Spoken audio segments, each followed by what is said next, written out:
An interstate psychiatrist has been brought in to review mental health care in Adelaide's southern suburbs after a number of significant incidents, including at least one suicide by recently discharged patients.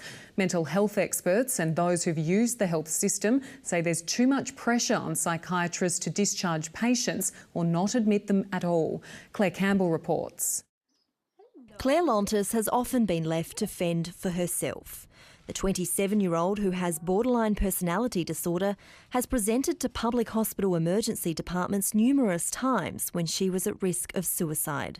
She says on nearly every occasion she was sent home without any follow-up support. And I told them I was suicidal and I'd had a history of serious suicide attempts. I'd nearly lost my life a few times and I was still sent home. Twice she left hospital and tried to take her life, finding herself back in intensive care. Had I stayed in the public system, I don't think I would be alive today. She's not alone.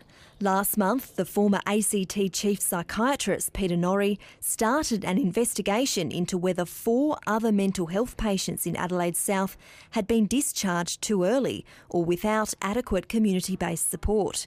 The ABC understands all 4 patients had a significant incident shortly after leaving hospital. At least one took their own life. I hope that we can learn from the individual cases and pick up on whether there were any issues or concerns so that we can help prevent it in the future. Mental health services in Adelaide South have been under scrutiny for more than a decade. Beds have been closed and nurses have previously instigated work bans, citing crisis-level workloads. And advocates claim psychiatrists in Adelaide South are still under enormous pressure to discharge patients. This will be investigated as part of the review. There is always pressure on beds, pressure on in emergency departments and flow through to mental health units. Claire Lontis has now found support through a private psychiatric facility. If I had received the help that I needed back then I wouldn't have lost my early mid-20s to this illness. But no one should have to pay for that kind of care because it's simply not affordable to so many people, and it's life-saving and it's crucial, it's critical.